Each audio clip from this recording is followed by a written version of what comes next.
Hello hi good morning नमस्कार। आप सुन रहे हैं जागरण पॉडकास्ट की फटाफट खबरें। मेरा नाम है शताक्षी सिंह। आज तारीख है 21 मार्च की और दिन है गुरुवार का। चलिए आपको बताते हैं आज दिन भर की तमाम बड़ी खबरें।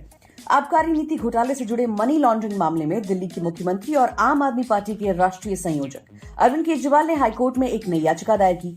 इस याचिका में दिल्ली के मुख्यमंत्री ने दिल्ली हाईकोर्ट से अपने खिलाफ कोई दंडात्मक कार्रवाई नहीं करने की मांग की है।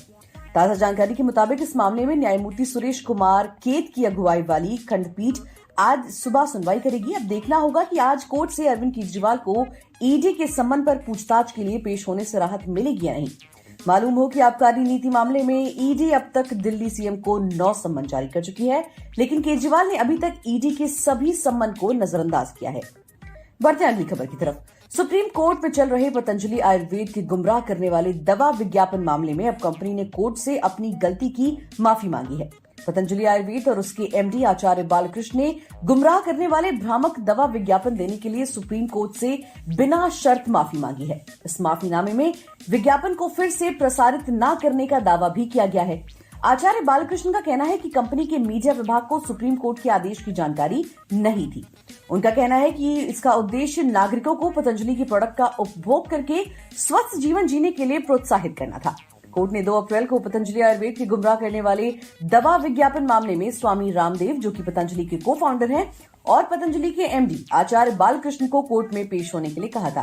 कंपनी और आचार्य बालकृष्ण ने नोटिस का जवाब दाखिल नहीं किया, जिसकी वजह से ये आदेश जारी किया गया था। अब उन्हें अगली तारीख पर कोर्ट में पेश होना पड़ सकता है। कोर्ट ने 19 मार्च को हुई सुनवाई में नोटिस जारी कर ये भी पूछा था कि उनके खिलाफ क्यों ना अवमानना की कार्रवाई शुरू की जाए। जस्टिस सीमा कोहली और एहसानुद्दीन अमानुल्लाह की बेंच ने इस मामले की सुनवाई कर रहे हैं। इससे पहले 27 फरवरी को इस मामले की सुनवाई हुई थी। वहीं महाराष्ट्र में सुबह सुबह भूकंप के झटके लगे। जी हां, महाराष्ट्र के हिंगोली में सुबह लगभग 6:08 पर भूकंप के तेज झटके महसूस किए गए। रेक्टर स्केल पर भूकंप की तीव्रता 4.5 मापी गई। अब गौरतलब है कि 6:19 पर एक बार फिर से भूकंप के झटके महसूस किए गए। इस बार भूकंप की तीव्रता 3.6 रही।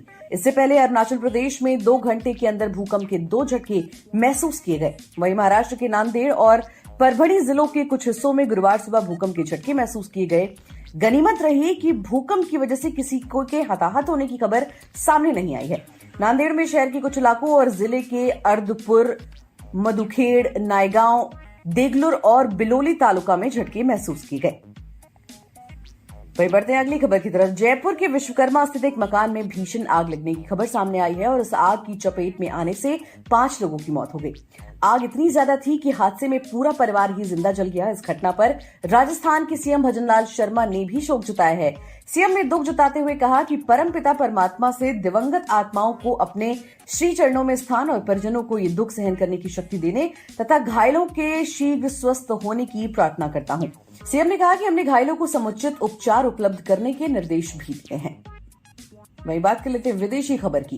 प्रधानमंत्री नरेंद्र मोदी ने रूस के राष्ट्रपति व्लादिमीर पुतिन को फोन करके चुनाव जीतने की बधाई दी। इस दौरान दोनों नेताओं ने रूस यूक्रेन जंग पर चर्चा भी की।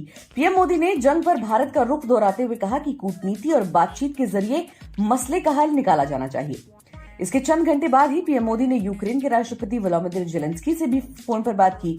उन्होंने यूक्रेनी राष्ट्रपति से भी बातचीत के जरिए जंग का हल निकालने के लिए कहा।